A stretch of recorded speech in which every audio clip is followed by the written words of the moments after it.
to me again. Lights are brighter in the back. You can actually look around and zoom in my wall there. I'll be able to put some more fancy stuff. I just put a sign up there. Who is Wayne Reynolds? It's basically I'm showing tools. I got work to do, but I haven't been able to do much work this week. But I do have a Willet and Vice job I'm working on. We'll get that finished. I got another Vice working on, but today it's tools. And this week I'll be recording another video of me building something. Actually several things. So right now I'm going to show you some goodies I got. Stay tuned. Hello YouTube. The bench is a mess. So learn to live with that. Today I have one of these things. You ever seen one of these? Yeah, I've seen it before. There's no name on it, there's no markings. The only thing that's marked on here, there's a B and a 2 on here. That's it. And there's some, I guess there used to be lines on here, but someone ground them off or something. But if you look at it on this side, it's pretty cool. Pair of calipers. It's kind of neat. This side is I'll show you the other side too. See? Also, it has a spring on here. Cha-ching. You can probably use it as chopsticks if you want. So you're like, oh!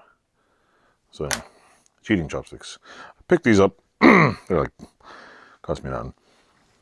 Like old machinist tools. I also picked up one of these ones. This is a Brown & Sharp Manufacturing, Providence, Rhode Island, USA. BNS. Trademark. Number 827. I looked it up on eBay. It's, I don't even remember.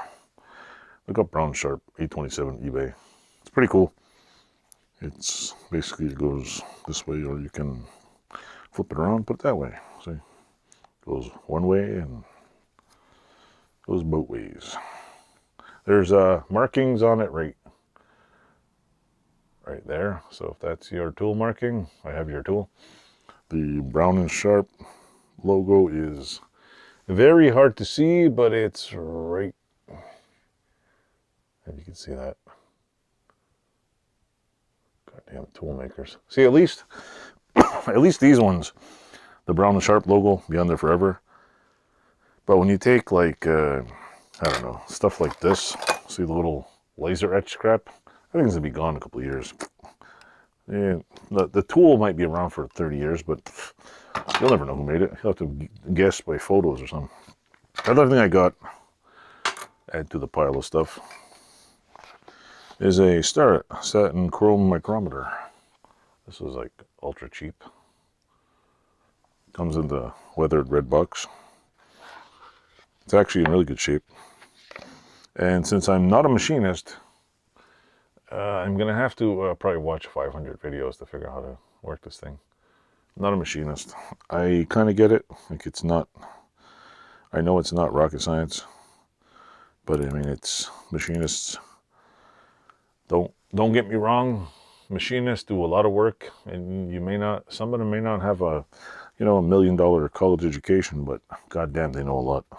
Wasn't for machinists, I don't know where this world would be. So I'm not knocking machinists. I'm just knocking my own ignorance of how to use this. It's how to read micro. Well, yeah, maybe I should follow the instructions. Say, look, how to read a micrometer caliper. So it comes with the instructions. It comes with a wrench. No, then the wrench is missing. Cool. Look at the bag though. There's a little original baggie. Pretty cool. Comes with a used Starrett tools. Little vintage cataloger here. Look at that. That's pretty cool. I'll show you this. This is pretty neat. Come on. Here's a little fold out of all the different Starrett tools. I'll try to go slow because you want to look at it. I know, like, you can hit pause if you want, but sometimes you want to read it for a second. There's more stuff on the back too, which is pretty cool. All the Starrett tools. So yeah, that's pretty cool. Put this back in the box. Yeah, came with that in the box. course I had to disturb what was in the box, so now it won't go back in the box. Makes you wonder who packaged all this stuff. And then there's that's in there. Directions for adjusting start micrometer calipers. There's a, you can see that. Set of directions. There's a,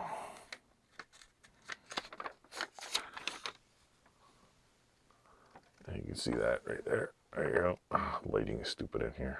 It's pretty cool. I thought it was neat. And let's just say I didn't pay eBay prices, but I have some machinist stuff, and it's what? Big features at no extra cost. The Ellis Start Company. It's a number 231, 1-inch, one only. Satin chrome finish, 0.10 of an inch. Apparently the person who had this in their place had it in a heated garage. Sadly, mine's not heated, so everything in here is going to rust. Last but not least, I'm going to make this a long tool video. This way I don't put out 40 tool videos anymore. I like putting separate little videos for some people to watch. The last but not least, I found this. And I was wondering, why is this thing in such good shape? It doesn't look like doesn't look like it's rusty. Doesn't look like it's ever rusted. I'm going to have to oil this thing because it is going to rust in here. But this is a Stanley number 248. I think it's what the hell did they say it was? I don't know. I looked it up online. They're, according to the one site I looked at, they're the most undesirable plane on Earth. This one, considering the condition, it's in beautiful shape. So instead of leaving it in here, I'm going to bring it to my store and hang it from the ceiling. Because I got all kinds of cool stuff on the ceiling. It's really nice. Like, apparently this was in a heated garage and there's not a lick of rust on it. It doesn't look like there's any pitting on it. It is just in good shape. So I'm probably going to oil it and bring it to the garage. So that's that for now. Anyway, this video is getting a little bit long. So thanks for watching. Don't forget to like, subscribe, and leave me some feedback. Do anybody like these videos? If you like them, leave a comment. And hopefully someone else is first tonight, or today, or whenever the hell I put this up. Thanks for watching. Bye.